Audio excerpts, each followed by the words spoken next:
Bismillahirrahmanirrahim. Assalamualaikum warahmatullahi wabarakatuh. Innal hamdalillah nahmaduhu wa nasta'inuhu wa nastaghfiruh wa na'udzu billahi min shururi anfusina wa min sayyiati a'malina. May yahdihillahu fala mudilla lahu wa may yudlil fala hadiya lahu.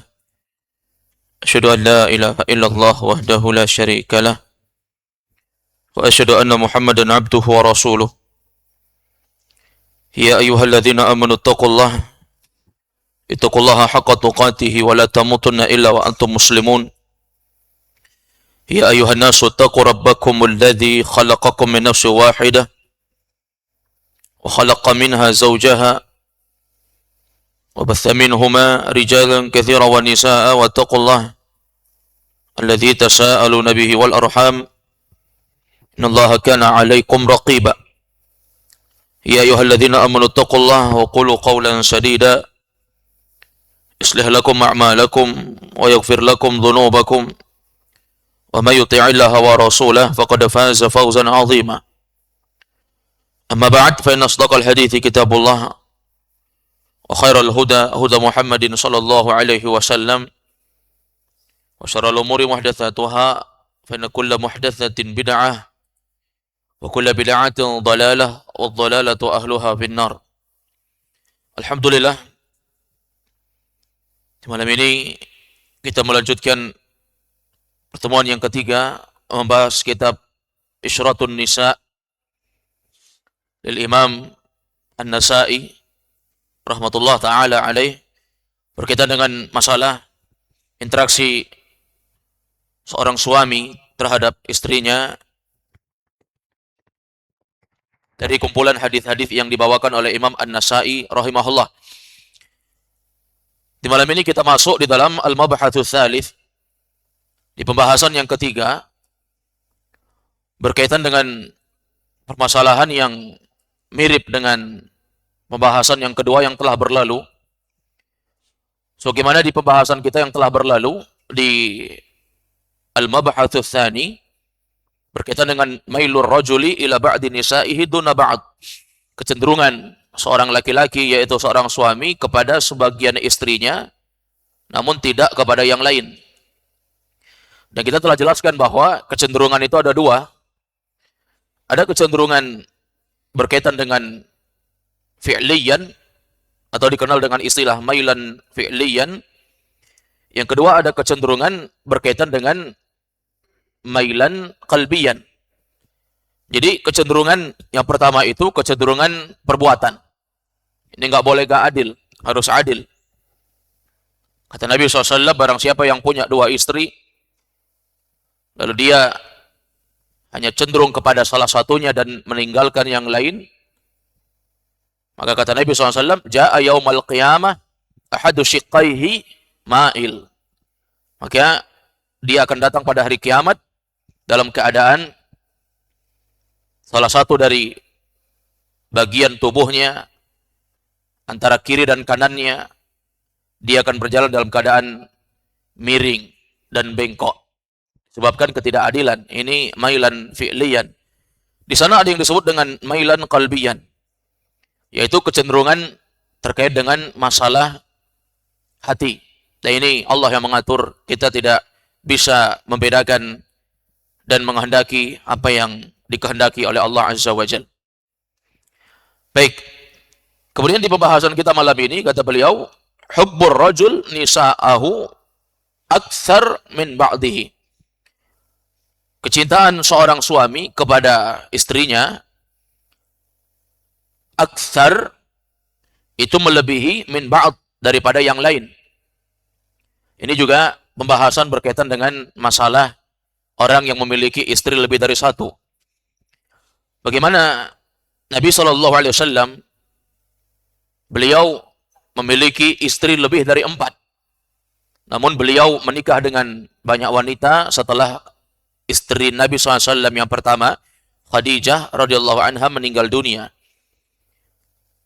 Dan dalam pembahasan ini, Imam An-Nasa'i rahimahullah, beliau ingin menjelaskan kepada kita bagaimana kecintaan seorang suami kepada sebagian istrinya, dan ini kecintaan hati. Bukan masalah kecenderungan perbuatan. Kecenderungan perbuatan nggak boleh. Zalim. Kalau kita hanya berlaku kepada yang satu dengan cara yang baik, yang lain kita abaikan. Ini zalim. Tetapi yang dibahas di pembahasan ketiga oleh Imam An-Nasa'i ini, kecintaan berkaitan dengan hati.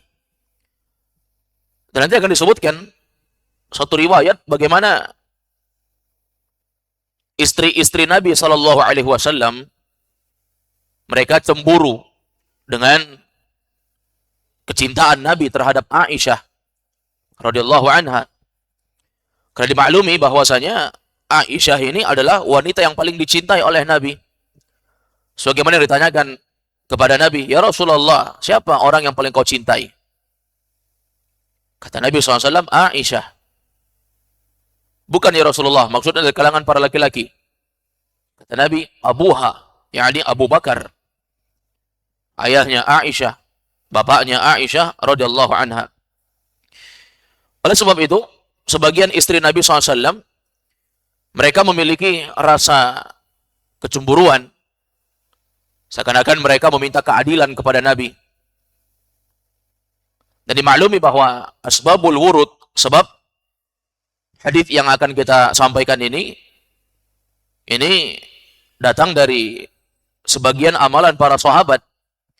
Di mana sebagian para sahabat, mereka suka memberikan makanan-makanan, hadiah-hadiah, kalau Nabi sedang di rumah istrinya Aisyah. Tapi kalau Nabi sedang di rumah yang lain, istri yang lain, sahabat-sahabat ini nggak ngasih hadiah, nggak ngasih makanan. Nanti para sahabat ini memberikan makanan kalau Nabi di rumah Aisyah. Sehingga kalau Nabi sedang sama Aisyah, banyak sekali pemberian-pemberian yang datang. Cemburulah sebagian istri Nabi yang lain. Nah, ini hal yang wajar. Sebagaimana seorang wanita itu memiliki sifat kecemburuan. Nah, ini hal-hal yang para suami itu dituntut untuk adil. Dan kembali kita ingatkan bahwa kalau masalah kecenderungan perbuatan, ini manusia harus berlaku adil. Tapi kalau berkaitan dengan masalah kecenderungan hati, itu murni Allah yang mengatur. Kita baca hadis yang diriwayatkan oleh Imam An-Nasa'i rahimahullah. Beliau katakan di hadis yang ke-6, akhbarana Ubaidullah bin Sa'ad bin Ibrahim. Qala na ammi, qala na abi. An Salih, an Ibnu Syihab, annahu qal. Akhbarani Muhammad bin Abdurrahman ibn Al-Harith ibn Hisham anna Aisyah qalat. Jadi Imam An-Nasa'i meriwayatkan hadis sampai kepada Aisyah radhiyallahu anha, bahwa Aisyah menceritakan, ini pernyataan langsung dari Aisyah. Kata Aisyah, arsala azwajun Nabi sallallahu alaihi wasallam Fatimah binta Rasulillah ila Rasulillah sallallahu alaihi wasallam. Para istri Nabi yang lain, yakni selain aku, karena ini pembicaraan Aisyah. Para istri Nabi yang lain, mereka mengutus Fatimah. Fatimah bintu Rasulillah. Anaknya Nabi ini ya, anaknya Nabi dari Khadijah radhiyallahu anha. Khadijah sudah meninggal. Karena memang Nabi tidak menikah dengan wanita yang lain sampai Khadijah meninggal dunia. Jadi Aisyah menceritakan bahwa istri-istri Nabi, para istri Nabi, mereka mengutus Aisyah atau mengutus Fatimah untuk datang kepada Nabi. Datang kepada Nabi SAW. Minta keadilan ya. Sampaikan kenapa Nabi SAW hanya cenderung kepada Aisyah dan tidak kepada kami. Fasta'dhanat alaih, maka Fatimah pun minta izin, karena Nabi sedang di hujrahnya, sedang di kamarnya. Hujrahnya Nabi ya rumahnya Nabi. Karena rumahnya Nabi itu hujrah semuanya. Hujrah artinya kamar. Karena Nabi SAW itu di situ beliau tidur, situ beliau sholat, rumahnya tidak luas, atap rumahnya bisa disentuh dengan telapak tangan, dindingnya terbuat dari batang-batang kurma, kasur yang dipakai berbaring adalah jerami-jerami, dedaunan kurma-kurma yang sudah mengering, rumah yang begitu sederhana. Fasta'dhanat alaih, maka Fatimah minta izin sama Nabi untuk diberikan izin agar dia bisa masuk. Karena tadi diutus oleh istri Nabi yang lain. Wa huwa muttaji'un ma'i fi mirti. Kata Aisyah, saat itu Rasulullah sedang muttaji'. Muttaji' itu artinya berbaring. Ma'i, bersamaku. Jadi Aisyah sama Nabi sedang baring-baring fi mirti. Dan Nabi SAW dalam keadaan beliau ini sedang berbaring bersama Aisyah fi mirti, di kainnya Aisyah. Dimaklumi, mirt ya. Ini semacam kain yang biasanya dipakai untuk menutupi bagian bawah. Menutupi pinggang ke bawah. Jadi Nabi sedang baring-baring bersama istrinya dalam keadaan Nabi SAW berada di kainnya Aisyah, fi mirti, di kainku, kata Aisyah. Fatimah datang. Tapi dimaklumi, Aisyah menceritakan fa'adina laha. Nabi pun mengizinkan Fatimah. Masuklah Fatimah. Saat Fatimah sudah masuk, faqalat, maka dia memanggil ayahnya, ya Rasulullah. Wahai Rasulullah, menunjukkan Fatimah ini memanggil Nabi dengan panggilan yang begitu mulia. Dia tidak memanggil dengan panggilan yang tidak sopan. Nah, ini adalah adab yang diajarkan, tentu saja diwariskan oleh orang tua yang memiliki adab dan etika, sehingga anak-anaknya memiliki adab dan etika. Memanggil orang tua, panggil dengan panggilan yang sopan. Jangan panggil dengan namanya. Nah, ini kebiasaan kita, dan ini rapor merah bagi kita. Khususnya kita di Sulawesi ini, kadang kita memanggil nama orang tua kita dengan daeng-daeng tertentu. Ya, misalnya namanya daeng siapa, daeng fulan. Bahkan anaknya pun memanggil bapaknya dengan sebutan itu. Kadang memanggil namanya bahkan. Misalnya nama bapaknya Muhammad, dia panggil Muhammad. Ini tentu saja tidak sopan. Panggil dengan panggilan yang terbaik. Demikian pula kepada yang lain. Anak kecil kepada orang besar, panggil dengan panggilan yang membuat orang yang dipanggil itu bergembira dengan panggilan tersebut. Panggil dia kakak. Kalau kita di Sumatera panggil abang misalnya, kalau laki-laki. Ya, kalau orang di Pekanbaru sana, di Melayu, mereka panggil dengan panggilan yang lain, mungkin lebih tua, dianggap paman, mungkin panggil pakcik misalnya. Ya. Dan seterusnya. Dari hal-hal yang merupakan adab yang diajarkan di dalam syariat. Maka Fatimah memanggil Nabi, ya Rasulullah, inna azwajaka arsalnani ilaik. Ya Rasulullah, sesungguhnya istri-istrimu telah mengutus aku untuk datang kepadamu. Yas'alnaka al-'adl. Mereka meminta agar engkau berlaku adil. Fi ibnati Abi Quhafah. Tentang permasalahan anaknya Abu Quhafah. Abu Quhafah ini kunyah dari bapaknya Abu Bakar. Abu Bakar namanya adalah Abdullah. Abdullah bin Utsman. Itu namanya Abu Bakar. Abdullah bin Utsman. Utsman ini bapaknya Abu Bakar. Bapaknya Abu Bakar ini Utsman, dia lebih dikenal dengan sebutan Abu Quhafah. Karena namanya Utsman, tetapi dia memiliki kunyah Abu Quhafah. Sehingga kalau ditanya, siapa nama Abu Bakar As-Siddiq? Namanya adalah Abdullah bin Abi Quhafah. Orang lebih kenal dengan sebutan Abu Quhafah. Tapi dimaklumi, Aisyah ini tidak disandarkan kepada bapaknya. Kadang disebut Aisyah bintu Abi Bakar. Kadang begitu. Kadang disebut Aisyah ibnatu Abi Quhafah. Disandarkan ke kakeknya. Disandarkan ke kakeknya. Nah, ini tidak masalah. Kadang ada orang yang disandarkan kepada kakeknya, bukan kepada bapaknya. Dan ini hal yang biasa, lumrah, dan berjalan juga di tengah-tengah orang Arab di zaman dahulu. Maka mereka mengutus Fatimah untuk datang sama Nabi, menyampaikan agar berlaku adil tentang Aisyah, anaknya Abu Quhafah ini. Kata Aisyah, wa ana sakinah, aku tetap tenang. Ini udah nggak enak ya perasaan Aisyah, tapi dia tetap tenang. Kenapa? Karena mungkin saja Fatimah udah diasut dengan istri-istri Nabi yang lain. Ya, sehingga Fatimah datang. Wa ana sakinah, kata Aisyah, aku tetap tenang. Faqala laha Rasulullah sallallahu alaihi wasallam. Maka qala laha, Nabi pun menjawab ucapan Fatimah, permintaan Fatimah yang dikatakan, aku diutus dengan istri-istrimu yang lain untuk mendatangimu dan mengatakan berlaku adillah tentang Aisyah ini. Kenapa Aisyah yang lebih dicintai? Maka kata Nabi SAW kepada Fatimah, kepada putrinya ini, Ai bunayyah, wahai putriku tersayang, alasti tuhibbina ma uhib? Bukankah engkau mencintai apa yang aku cintai? Bukankah kalau aku mencintai sesuatu, engkau juga akan mencintainya? Qalat, bala. Kata Fatimah, iya, tentu saja ya Rasulullah. Apapun yang engkau cinta, mau tak mau, pasti aku cinta. Ini dukungan seorang anak kepada orang tuanya. Ya, bagaimana seorang anak itu, dia menjadi sosok pribadi yang mencintai apa yang dicintai oleh orang tuanya. Kenapa? Pilihan orang tua itu adalah sesuatu yang terbaik dibandingkan anak kecil, ya.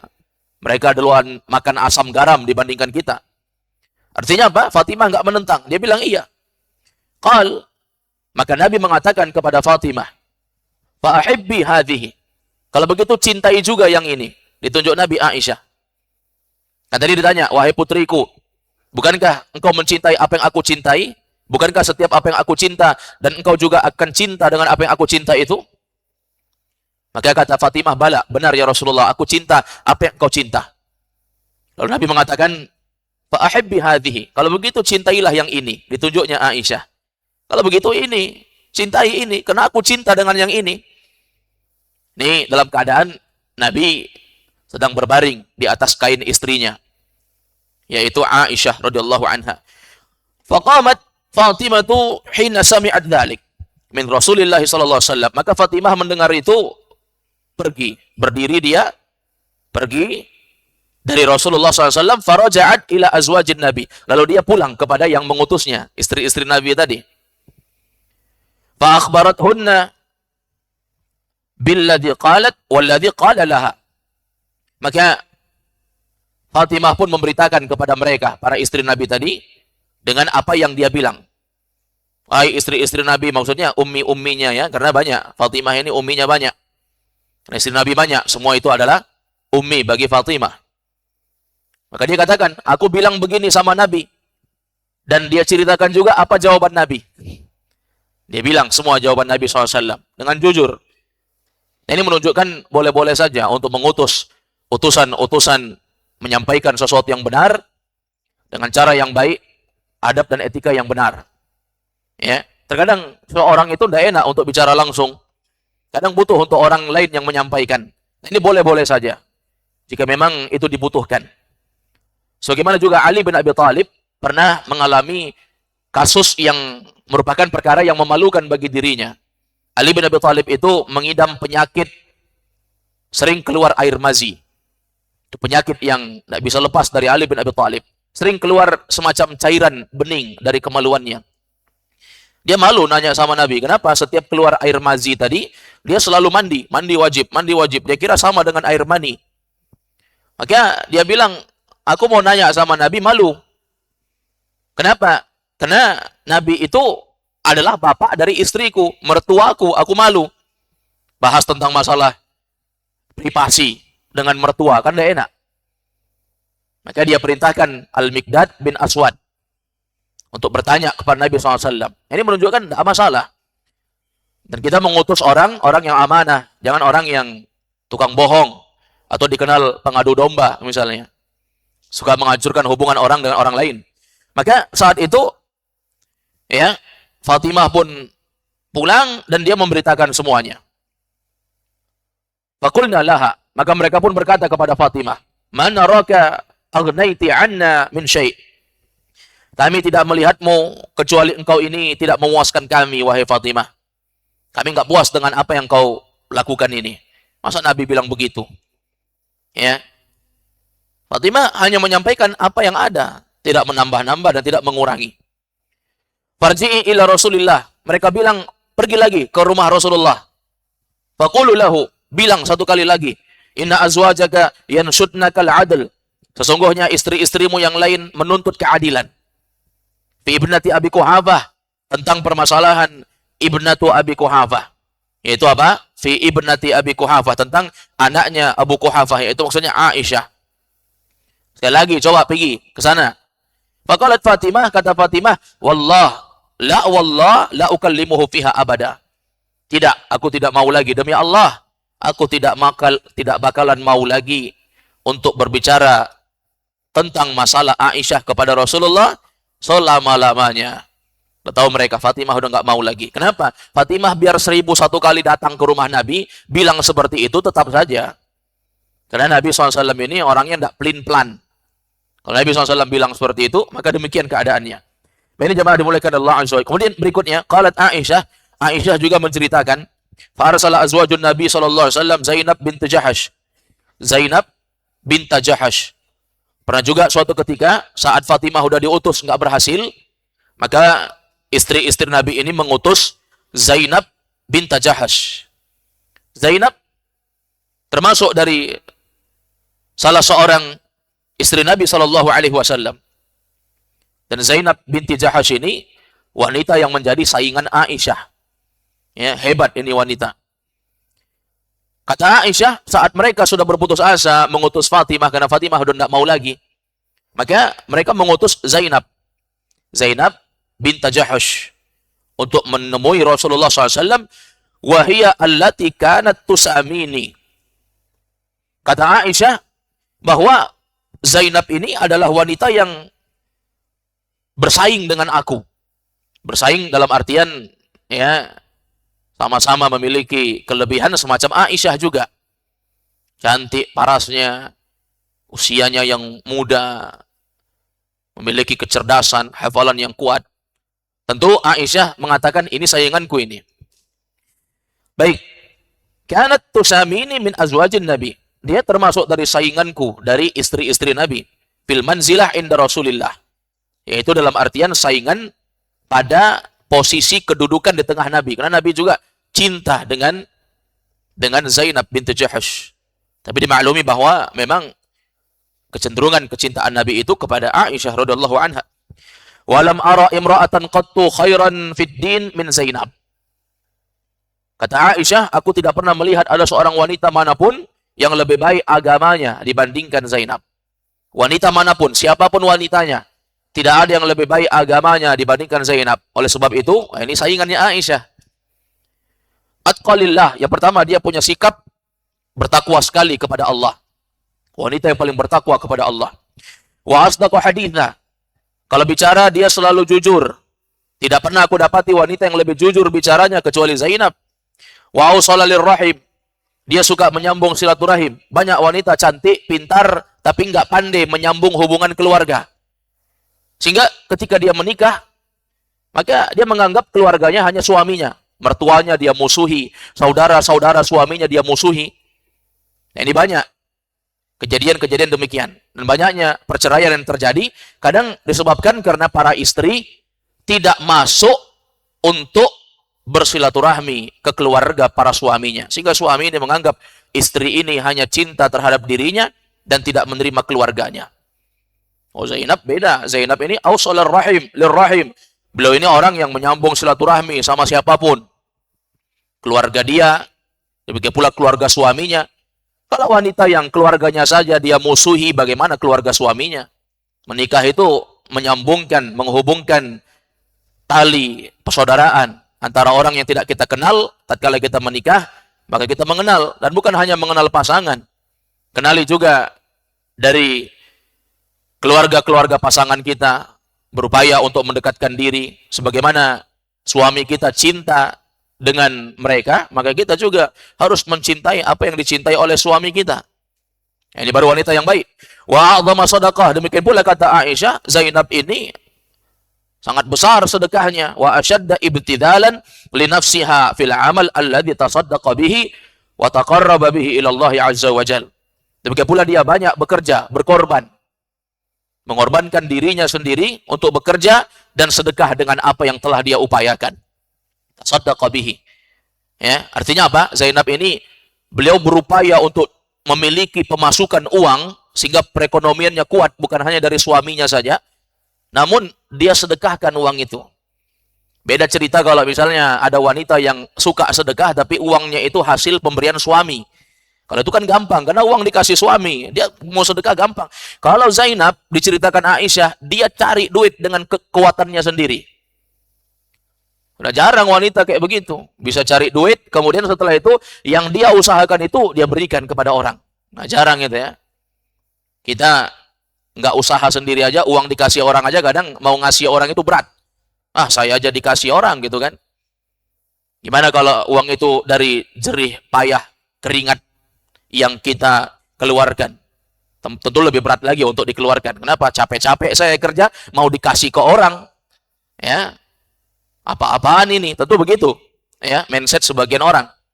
Tapi Zainab tidak seperti itu. Wa taqarraba bihi ila Allah azza wa jalla. Dia gunakan hartanya itu untuk mendekatkan diri kepada Allah. Ma ada saurah min hiddah. Tapi dikecualikan, kata Aisyah. Dipuji ya, Zainab dipuji. Tapi dikecualikan. Ma ada saurah min hiddah. Tapi selain yang satu ini, yaitu dia suka marah. Zainab itu suka marah orangnya. Artinya apa? Dia terkadang bagus moodnya, kadang suka tidak bagus moodnya tiba-tiba. Ini kekurangan orang lah ya. Namanya juga manusia, tidak mungkin sempurna 100%. Itu malaikat namanya. Nah, kita tidak akan dapati ada orang yang sempurna, sesempurna mungkin. Tentu ada kekurangannya. Mungkin cantik dia, tapi bodoh misalnya. Atau dia pintar, tapi jelek. Atau pintar, cantik, tapi miskin. Atau dia punya kelebihan segalanya, namun dia tidak menjaga kehormatan suaminya. Banyak, cantik, pintar, orang kaya, tapi di mana-mana menceritakan aib suami. Kan banyak, manusia punya kekurangan. Para suami juga demikian. Kanat fiha tusri'u fiha al-fai'ah. Yang mana kata Aisyah, Zainab ini cepat kembali, cepat berubah orangnya. Fasta'dhanat ala Rasulillah SAW. Maka dia pun, Zainab, minta izin untuk bertemu Nabi. Minta izin jumpa sama Nabi SAW untuk melaporkan juga kasus yang sama seperti apa yang ada pada Fatimah. Wa Rasulullah SAW ma Aisyah. Saat itu Rasulullah sedang sama Aisyah. Kata Aisyah, Rasulullah sedang sama aku fi mirtiha. Yaitu Nabi sedang baring-baring bersamaku ya di kain Aisyah radhiyallahu anha. Alal hal allati kanat dakhalat Fatimah 'alaiha. Yaitu sama persis keadaannya sama dengan saat Fatimah datang ke rumah Rasulullah. Kayak begitulah posisinya. Tapi tadi bedanya, Fatimah ini Zainab binti Jahash. Dakhalat Fatimah 'alaiha fa'adina laha, maka Rasulullah pun mengizinkannya. Faqalat, maka dia berkata kepada Rasulullah, "Ya Rasulullah, inna azwajaka arsalnani ilaik yas'alnaka al-'adl fi ibnati Abi Quhafah." Sesungguhnya istri-istrimu mengutusku untuk datang kepadamu. Mereka minta keadilan, menuntut keadilan tentang anaknya Abu Quhafah. Maksudnya Aisyah. Wa waqa'at bi. Maka aku pun mulai merasa tidak enak. Tidak enak perasaannya. Kalau tadi anak dari Khadijah, yaitu anak Nabi Fatimah. Mungkin anak-anak ya. Wajar. Dimaklumi. Nah, ini saingannya juga ini. Bukan orang biasa. Mungkin kalau Saudah bintu Zam'ah, ini kan nenek-nenek. Pasti Nabi ya tentu memilih Aisyah. Nah, ini saingan dia ini. Punya kelebihan sebagaimana Aisyah. Maka kata Aisyah, wa waqa'at bi. Kok bicara seperti yang tadi? Tadi Fatimah juga datang, kasusnya sama. Ini sekarang Zainab lagi yang datang. Wa waqa'at bi. Aku pun merasa tidak enak dengan itu. Fastatalat. Lalu disebutkan dalam riwayat ini bahwa dia merasa lebih unggul, dia banding-bandingkan. Ya, istri-istri Nabi begini, aku begini, Aisyah itu begitu di depan orangnya. Wa ana arqubu Rasulullah SAW. Maka aku pun mengamati mata Nabi. Arqubu tarfah. Aku lihat ujung mata Nabi. Ya, dilihat bagaimana respon Nabi. Aisyah tetap tenang, nggak langsung emosi ya. Tapi dimaklumi kecemburuan di rumah tangga Nabi saja ada, apalagi kita yang bukan Nabi. Nabi itu orangnya adil atau tidak? Adil lah, mungkin tidak adil Nabi. Jangankan Nabi, pengarang buku ini saja, Imam An-Nasai, sudah kita jelaskan. Beliau punya 4 istri, 2 orang budak. 4 istri, 2 orang budak. Tapi budak sekalipun yang harusnya tidak dapat jatah bermalam, tapi Imam Nasai berupaya untuk menggilir budak-budaknya ini, sebagaimana dia perlakukan seperti orang yang merdeka. Apalagi Nabi, Imam Nasai mana sebanding dengan Nabi? Jauh sekali. Ya, Imam An-Nasai mau dibandingkan dengan Nabi SAW. Tapi kecemburuan itu memang ada. Sehingga tatkala Aisyah memperhatikan mata Nabi diperhatikannya ujung mata Nabi Shallallahu Alaihi Wasallam. Hal ya'danu li fiha, dia mau lihat apakah Nabi menampakkan ciri-ciri untuk aku membela diri atau tidak. Falam tabrah Zainab, tapi Zainab terus bicara terus, nyampaikan begini. Kenapa anaknya Abu Quhafah, yakni Aisyah ini kok selalu diagung-agungkan dan seterusnya. Ya, yang lebih parah lagi memang riwayat yang kita sebutkan bahwa asbabul wurud datangnya hadis ini sebagaimana memang sering sekali saat Nabi datang di rumah Aisyah kok banyak sahabat yang ngasih makanan, ngasih daging, ngasih hadiah. Tapi pas Nabi di rumah istri yang lain nggak ada. Yang namanya hadiah mana bisa diatur? Kan nggak bisa direncanakan. Oh, nanti kalau saya di rumah istri saya yang ini, kamu kasih hadiah saya. Enggak, orang kan mau memberi kapanpun itu. Mungkin Allah takdirkan orang memberikan hadiah saat orang-orang berada di saat Nabi berada di rumah Aisyah, kita kan nggak bisa ngatur orang. Kenapa mesti cemburu dengan itu? Kenapa kalau saya nggak dikasih? Kenapa dia terus yang dikasih? Kenapa kita cemburu? Itu kan ketentuan Allah Azza wa Jalla. Ya kan? Seperti itu. Maka Aisyah menceritakan bahwa aku memperhatikan ujung mata Nabi, aku melihat ya apakah Nabi mengizinkan aku untuk membela diri, sementara Zainab lam tabrah, tidak berhenti terus bicara. Hatta araftu anna Rasulullah SAW la yakrahu an antasir. Sampai aku memandang wajah Nabi bahwa Nabi ini kayaknya nggak marah kalau aku membela diri. Kan kita bisa melihat gelagat suami itu seperti apa ya. Kita bisa melihat gelagat orang lain dari wajahnya.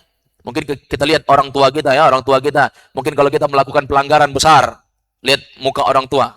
Ya, lihat mukanya saja sudah muka-muka kecewa misalnya, ini berarti akan diberikan hukuman berat. Tapi kadang dari paras wajahnya biasa-biasa saja, maka menunjukkan tidak akan terjadi hal-hal yang tidak diinginkan. Maka Aisyah melihat wajah suaminya, seakan-akan memang, oh kayaknya ini pas ini. Nabi pasti nggak marah kalau aku membela diri. Falamma waqa'tu biha, maka saat aku mendapati momen itu, yakni aku dapati momen di mana kayaknya Nabi tidak marah kalau aku bicara sekarang. Maka disebutkan lam ansyubuha hatta anhaitu. Maka aku pun tidak menunda-nundanya sedikit pun hatta anhaitu, sampai aku langsung membantahnya. Ya, dijawab alaiha, kepada Zainab dibantah dengan Aisyah. Faqala Rasulullah, maka Rasulullah mengatakan annaha ibnatu Abi Bakar. Sesungguhnya ini anaknya Abu Bakar. Kamu bilang begini ya. Kemudian Aisyah membela diri, lalu Nabi justru mengatakan inilah anaknya Abu Bakar. Ya, artinya apa? Nabi tidak menyalahkan Aisyah dan justru mendukung. Inilah anaknya Abu Bakar. Menunjukkan Nabi sallallahu alaihi wasallam memang lebih mencintai. Nah, ini masalah hati jamaah, mailan qalbiyah, kecenderungan masalah hati. Nggak bisa kita pungkiri. Ya, nggak bisa kita atur-atur ini, enggak. Karena masalah hati nggak bisa diatur memang. Punya pasangan lebih dari satu, ada yang lebih dicintai. Masalah mencintai itu kan datangnya dari Allah. Inna quluba bani Adam fi usbu'aini min asabi'ir rahman, yuqallibu kaifa yasha. Hati anak cucu Adam itu berada di jari jemari Allah. Ya, Allah bisa bolak-balikkan kapan Allah mau. Bukan kita yang mengatur itu masalah hati. Kita cinta dengan yang ini. Ya. Tapi masalah perbuatan, maka ini diusahakan manusia yang berbuat. Baik, ini satu hadis di hadis yang ke-6 dalam pembahasan al-mabhatsu tsalits. Insyaallah nanti kita lanjutkan di hadis berikutnya biiznillah taala, masih dalam permasalahan al-mabhatsu tsalits, hubbur rajul nisa'ahu aktsar min ba'd. Bagaimana kecenderungan kecintaan seorang laki-laki kepada sebagian istrinya, namun tidak kepada yang lain. Nah, ini insyaallah akan kita lanjutkan di pertemuan yang akan mendatang. Aktafi bihadzal qadar. Wallahu a'lamu bishawab. Baik, para jamaah yang bertanya, tafadhal, silakan. Silakan.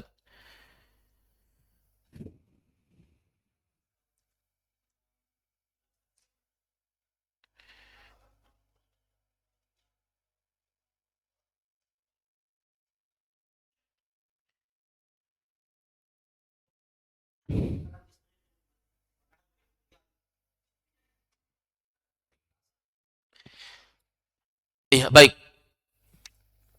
Prasangka yang dimiliki oleh manusia asalnya dihukumi pada zahir yang tampak padanya. Kita berprasangka kepada orang, apakah suami berprasangka kepada istri, istri berprasangka kepada suami, asalnya ini dihukumi dengan zahir yang nampak bagi kita. Sehingga seorang suami atau istri tidak meletakkan kecurigaan, hukumi zahirnya, dan dia tidak perlu untuk mencari tahu tentang hal-hal yang batin, hal-hal yang tidak nampak. Hal-hal yang harusnya kita tidak tahu, tidak perlu kita cari tahu. Ya. Sampai ada orang yang berupaya untuk mensadap ponsel pasangannya, sehingga dia mengetahui siapa yang akan ditelepon oleh pasangannya, siapa yang akan berinteraksi melalui chattingan dengan pasangannya. Ini na'udzubillah perbuatan yang diharamkan. Diperbolehkan ini dalam Islam. Ini mentajassus namanya. Sementara Allah mengatakan wala tajassasu, janganlah kalian saling memata-matai. Hukumi zahirnya. Seorang istri berprasangka baik kepada suaminya. Walaupun dia nampak ada gelagat yang tidak baik dari suaminya. Seperti pekan kemarin ada yang bertanya, bagaimana kalau seorang suami itu kadang malas pakai parfum karena setiap pakai parfum dicurigai. Ya. Ini kok bisa berprasangka seperti itu? Syaitan. Syaitan itu sangat berperan untuk menghancurkan rumah tangga. Nah, itu misi besar iblis memang. Inna iblis yada'u arsyahu 'alal ma', kata Nabi. Iblis meletakkan singgasananya di atas air. Tsumma yab'atsuhu saraya, lalu dia mengutus bala tentaranya. Setan-setan yang diutus untuk menyesatkan manusia. Ada yang buat jatuh dalam perbuatan zina, jatuh dalam riba, jatuh dalam mencuri. Ada yang dibuat melakukan ini dan itu, qatlun nafsi, membunuh jiwa, makan harta anak yatim, dan seterusnya. Lalu datanglah setan-setan ini melapor. Fa'altu kadza wa kadza, aku sudah buat begini-begini. Kata iblis, la ma sana'ta syai'a. Tidak, engkau belum melakukan apa-apa. Pergi lagi, lakukan lagi kerusakan-kerusakan. Sampai datang setan yang mengaku kepada iblis, sungguhnya aku telah berhasil membuat hubungan seorang suami sampai dia menceraikan istrinya, hubungan mereka hancur. Maka didekatkan setan ini kepada iblis dan dikatakan, nikma anta, hebat, perbuatanmu ini sangat dahsyat, hebat. Jadi harus ingat kita bahwa di sana ada musuh-musuh Allah Azza wa Jalla yang membuat rumah tangga itu rusak. Maka berupaya kita kecewa dengan pasangan, upaya ingat bahwa ada iblis yang ketawa di situ kalau misalnya kita ya menjadi orang yang memperturutkan apa yang menjadi keinginan iblis dan syaitan tadi. Sehingga jangan suudzon kepada pasangan. Nahkum 'ala zahirihi, hukumi apa yang kita tampak, apa yang kita lihat itu dengan zahirnya. Yang tidak tahu tidak perlu kita cari tahu. Ada banyak wanita yang mau tahu semua urusan suami, ujung-ujungnya saat tahu dia stres sendiri. Suami makin senang. Ya, ujung-ujungnya dia stres sendiri. Padahal asalnya kalau dia nggak tahu dia aman-aman saja. Ini disebabkan kekeliruan, kesalahan yang telah dia lakukan. Hukumi saja zahirnya. Oh, nampaknya aja baik Ustadz, padahal di belakang itu dia sembunyikan. Ya, hukumi zahirnya, biarkan saja. Allah akan tampakkan itu dengan sendirinya. Dan memang orang yang menyembunyikan bangkai, walaupun dia bungkus dengan bungkus yang begitu rapat dan begitu kuat, tetap saja bangkai busuk itu akan tercium. Mungkin nggak sekarang, tapi besok Allah akan tampakkan itu, insya Allah. Dan kita berupaya untuk berbuat baik. Dan para ulama kita mengingatkan bahwa dalam menjalani bahtera rumah tangga itu banyak-banyak mengingat pelaksanaan kita terhadap kewajiban kita. Lakukan kewajiban kita, jangan terlalu banyak menuntut hak. Ini hak saya belum dapatkan hak saya nggak akan lakukan kewajiban saya, jangan.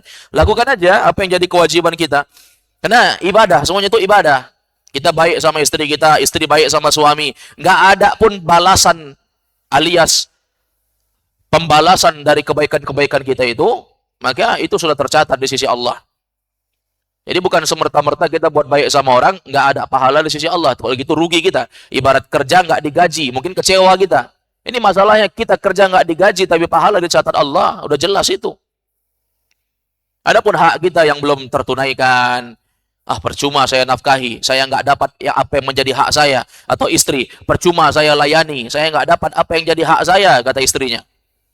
Jangan menuntut hak, kewajiban lakukan, jadi pasangan yang baik. Adapun hak-hak kita yang belum ditunaikan, itu akan Allah berikan di hari kiamat. InsyaAllah Allah akan tegakkan sekecil apapun itu. فَمَنْ يَعْمَلْ مِثْقَالَ ذَرَّةٍ خَيْرًا يَرَهُ وَمَنْ يَعْمَلْ مِثْقَالَ ذَرَّةٍ شَرًّا يَرَهُ.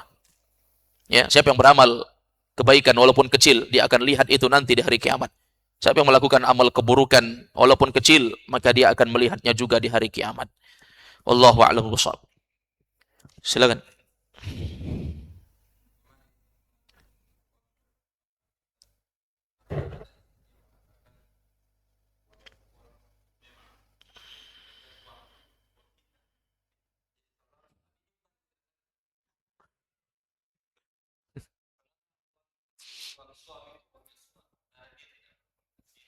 Iya, baik. Pada asalnya memang wanita itu tidak berpenghasilan ya. Ketika seorang wanita menikah, maka dia menyerahkan segalanya kepada suaminya kecuali suaminya memerintahkan dan mengizinkan dia bekerja, baru berpenghasilan. Ya kan? Kalau tidak, maka asalnya demikian. Namun dimaklumi ketika kita memerintahkan istri kita atau mengizinkan istri kita untuk bekerja sehingga dia mendapatkan penghasilan, kita harus siap dengan resikonya. Apa resikonya? Apa resikonya? Ya tentu dia akan kecapean pulang kerja. Kita capek kerja, dia juga pulang capek kerja, pulang tinggal berkelahi. Ya kan? Demikian keadaannya memang. Maka harus ada yang dikorbankan. Istri tidak cari uang, istri di rumah. Supaya dia bisa full time melayani suami. Suami mau pergi, dia siap menyiapkan makanan, menyiapkan pakaian.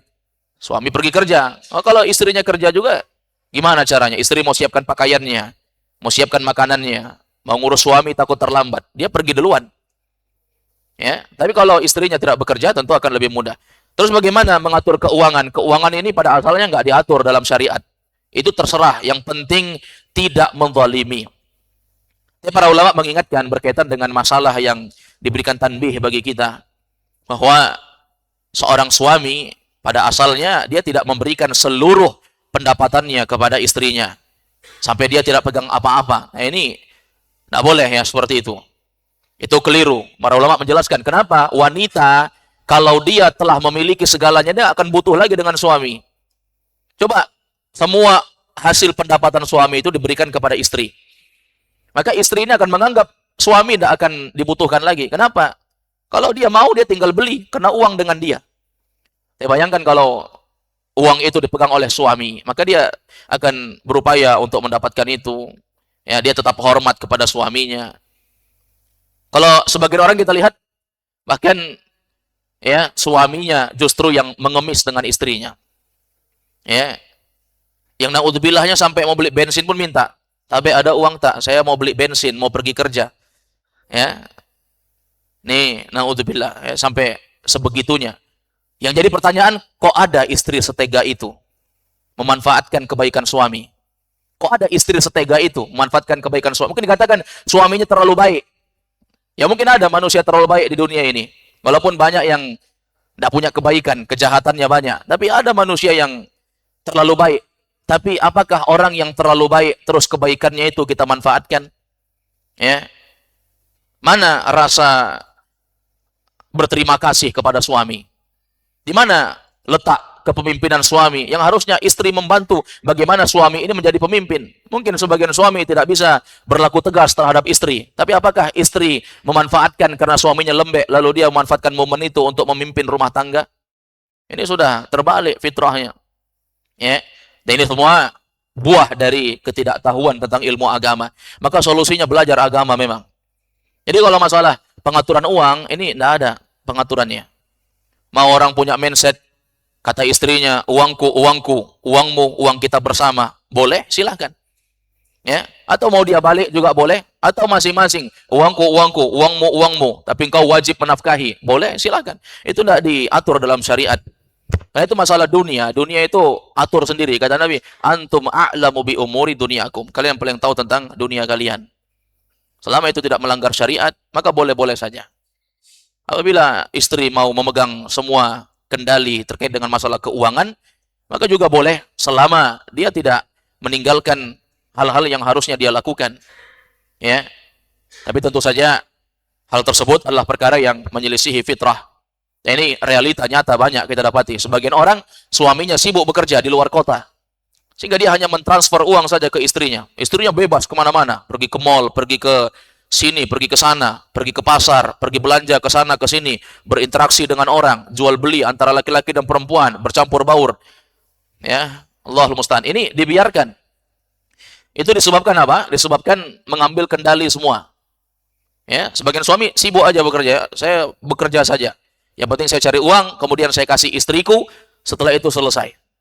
Ya, ini keluar dari fitrah pernikahan. Pernikahan tidak begitu. Pernikahan itu tidak membuat seorang itu diperbudak. Ya, istri menjadi budak suami atau suami jadi budak istri, tidak. Pernikahan itu untuk membuat saling menyokong, saling menguatkan. Ya, bukan untuk memperbudak satu sama lain. Dulu sebelum menikah dia menjadi wanita yang merdeka, setelah menikah dia menjadi budak yang dizalimi oleh suaminya. Tidak begitu, itu tidak fitrah pernikahan. Harus diperbaiki. Hal-hal yang seperti ini rapor merah bagi kita untuk dibenahi. Bagaimana amalan-amalan para ulama, ya, bagaimana amalan di antara para ulama ada yang menjelaskan, ya, hal-hal seperti ini. Kata mereka, bahkan para istri itu tidak pantas untuk tahu berapa penghasilan suami. Ini sampai ucapan para ulama, ya. Saya lupa namanya siapa dan lupa konteks Arabnya seperti apa. Tapi bil makna yang dijelaskan itu, istri tidak perlu tahu berapa penghasilan suami. Kenapa? Kalau dia tahu penghasilan suami itu banyak, tuntutannya akan semakin banyak. Dan kalau tahu penghasilan suami itu kecil, sedikit, maka dia akan merendahkan suaminya. Mungkin pemasukannya lebih banyak, sehingga dia rendahkan suaminya. Sehingga hal-hal yang seperti ini juga bukan hal yang wajib untuk kita beritahu. Sebagai suami, setiap ada mendapatkan sesuatu, kita harus menceritakan. Tidak perlu. Kalau mau ceritakan, boleh. Tetapi, apakah harus kita ceritakan segalanya? Tentu saja jawabannya tidak. Ada hal-hal yang merupakan privasi. Ada hal-hal yang tidak boleh diketahui oleh istri. Semacam tadi yang kita ceritakan, menyadap HP pasangan. Kadang ada hal-hal yang nggak boleh kita ketahui. Suami menyadap HP istri, sehingga mungkin saja istri kita berteman dengan teman-temannya. Mereka mungkin mengirimkan foto satu sama lain. Kita melihat foto teman-temannya, yaitu wanita bukan mahram kita. Demikian pula istri, kadang demikian. Ada pembicaraan-pembicaraan yang tak layak untuk dilihat oleh pasangannya. Mungkin dia sedang berbisnis dengan sesuatu yang mungkin saja tidak boleh diketahui oleh pasangannya. Ya, ada hal-hal yang tidak patut untuk ditajassus, dimata-matai. Hal-hal yang seperti ini dibenahi. Wallahu a'lam bishawab. Silakan, lagi. Silakan.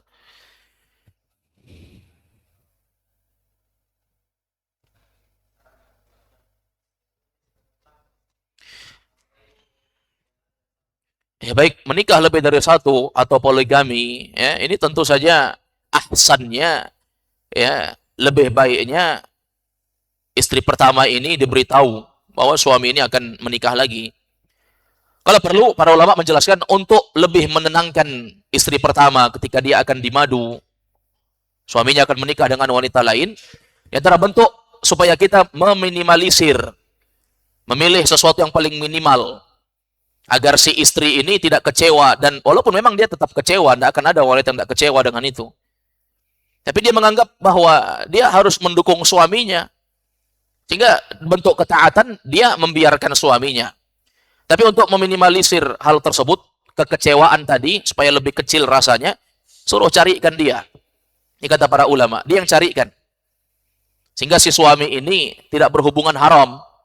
Karena banyak para suami yang mau menikah lagi hubungan haram, ya, hubungan haram dengan wanita yang lain.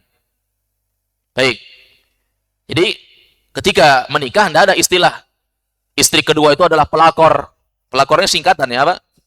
Pencuri lakinya orang, nah, pencuri laki orang, pelakor. Nggak ada istilah begitu. Makanya demikian keadaan. Tapi kalau kita nikah diam-diam, tiba-tiba ternyata istrinya sudah 4. Ya kan? Kok tiba-tiba ada anak orang panggil suami saya, Abi. Oh, ternyata anaknya memang dari istri yang lain. Nah, maka tentu saja hal-hal yang seperti ini menimbulkan keributan. Dan kita sudah ingatkan bahwa pernikahan itu untuk menggapai kebahagiaan dunia dan akhirat.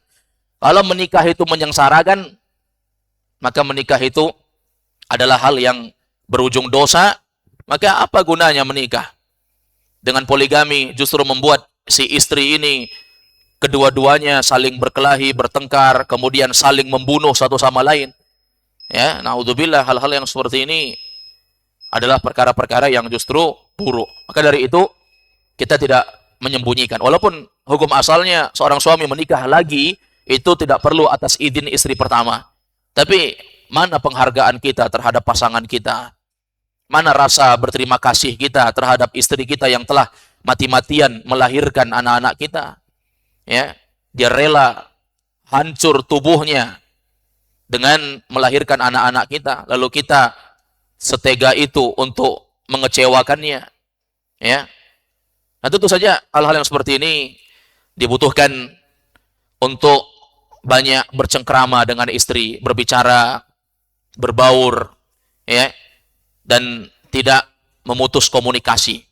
Banyak orang jumpa pasangannya hanya sekedar tidur, kemudian besok dia pergi kerja lagi, kemudian pulang tidur. Tidak pernah berbicara bagaimana keadaan anak-anak, bagaimana problem hari ini, apa yang butuh dibenahi, apa yang kurang, apa yang mau dibeli. Sehingga butuh bersengkrama dengan pasangan kita, sehingga kebaikan-kebaikan rumah tangga itu semuanya mendapatkan solusi dari problem-problem yang ada. Semoga Allah memberi taufik kepada semuanya. Wallahu a'lam bishawab. Naktafi bihadzal qadar. Subhanakallahumma wa bihamdik. Asyhadu an la ilaha illa anta astaghfiruka wa atubu ilaik. Assalamualaikum warahmatullahi wabarakatuh.